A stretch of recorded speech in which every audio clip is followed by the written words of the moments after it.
So we just landed in Seattle, and we are checking into the W. Tomorrow we're going to get to work with our friends at John L. Scott. Lennox Scott specifically asked us to speak at his national convention, so we're really jazzed to work with all the agents tomorrow. I want to say about 1,700 of his 3,000, so that's a good turnout for them.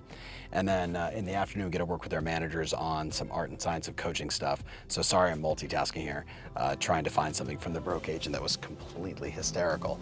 So we're in Seattle, and you know, the mission's always the same.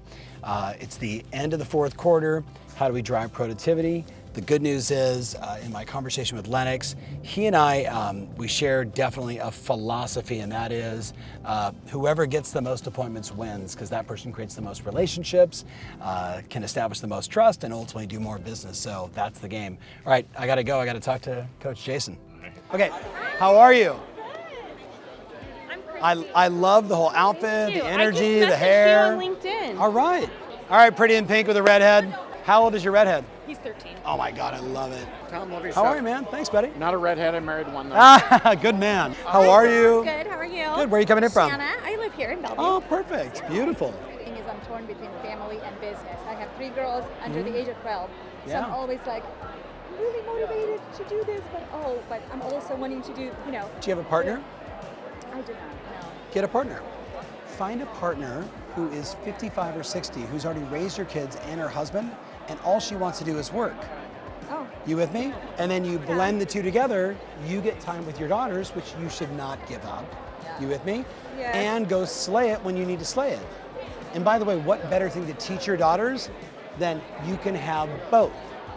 You can have a great business and be a wonderful parent. Yeah. Like that's a pretty cool lesson. It's the balance. You Yeah, gotta be I really good know. at balancing those two things. So I have an 18 and 20-year-old son. Yeah. Like both of them, I understand. Yeah. Right? And with boys, it's different than girls, but it's the same. Like, Yeah. if you're not strong and showing them, hey, like I'm like, hey, this is how we do it. Like, this is what it means to go out and work hard and to be great at home. You know, treat your mother right, or I'm going to beat you over the head with it. You know, like all that good stuff.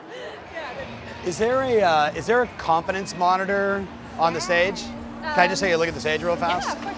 So that's going to be your time. Lennox and I have talked and tried to give you a few extra minutes. I told him, I'm like, man, I'll take every extra minute I can get. Yeah. And then I have a couple of videos I'm going to play, but they're like short, Perfect. more just like teasers, giving them examples. So. You have to stay on stage. Oh yeah, for Okay. sure, Cool. for sure. Which is really hard for me because I I know, am I know. notorious. Yeah, like I warned him. He might I give want up. to. I want to be with the people. In my mind, this is like quintessential Tom Ferry basics. You ready? The human mind can only have one dominant focus at a time. So most people are focusing on drama. Do you know who the broker's sleeping with? Is that how she got all the leads, right? Like that stuff. Or we focus on all the incomplete projects. I gotta do this, I gotta do that, I got my checklist and all these things I need to do. And what we do is we just do busy work all day long. Then someone says to you, look, you just need to get organized. Oh, you're right. I gotta clean up my database, and that takes 7 years and it's never done. And you don't actually call anybody to do it, you just work on it, right? And we're in a constant state of getting organized. How many of you know what I'm talking about? Say aye. Who is guilty of this? Say aye. How's that working out for you? Let me give you a hint. No successful agent on the planet is organized. None of them. The most successful agents, yes, right? The most successful agents don't even know what day it is most of the time. Now, someone's gonna say to you, you need to talk to more people, right? Make more contacts. And we've all been there before. Chicken scratch. 1, 2, 3, 4, 5. 1, 2, 3, 4, 5. 1, 2, 3, 4, 5. How many leads? None. How many appointments? None. How much business? None. But look, 5 chicken scratches. We've all been guilty of that. That's bad. Leads, who cares? Leads are a commodity. You guys with me on this? You can go online and you can buy leads for $3 to $3,000. It's completely a commoditized business. Leads are no longer the issue, right? Lennox, remember like 15 years ago when there was 5 million online leads generated and there was 5 million transactions? Now there's 125 million leads generated for 5 million transactions. Do you guys figure that out? Leads are easy because everybody's interested in real estate, but the game is right there, my friends. That's the game. Because you don't get signed contracts without appointments, right or wrong. So do me a favor, if you were to like open up your phone or your calendar, if you got one of these old things, right? Like that's cool too, I get it.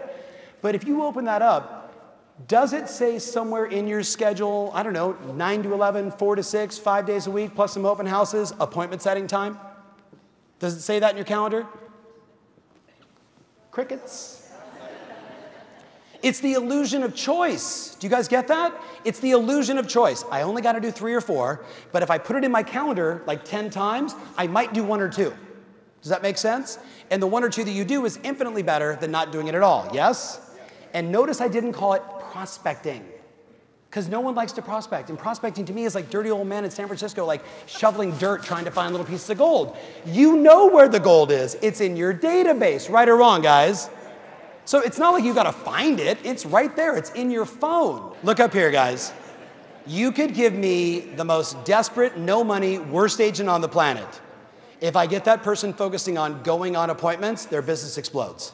So what do you think happens when you take a rock star who's really good with clients, who's a phenomenal negotiator, who can, who can walk into a presentation and completely bedazzle them? The challenge is if you only go on 1 a week, who cares? Your goal should be every day. I don't care if you're on a coffee meeting with a friend, you're meeting with a lender trying to figure out how you can do more business together, you're talking to a builder about future prospects, you're talking to a past client who's 70 years old and lives in a 2-story, and you should talk to them about maybe moving to a single story. Like, you need to be doing something face-to-face with customers every day. Does that make sense? Not prospecting, sitting down, having a conversation, doing a consultation with a first-time buyer, explaining the rules and how it works every single day. And if you're not, I would argue that you're not running plays at work. Because when are you at your best? When are you at your best? When you're working on a file? When are you at your best? When you're analyzing the MLS? No, when are you at your best? When you're belly to belly, knee to knee, face to face, having a conversation about something you're passionate about and trying to solve their problems. Does that make sense? So, do me a favor, turn to your buddy and say, I'm a lean, mean appointment setting machine.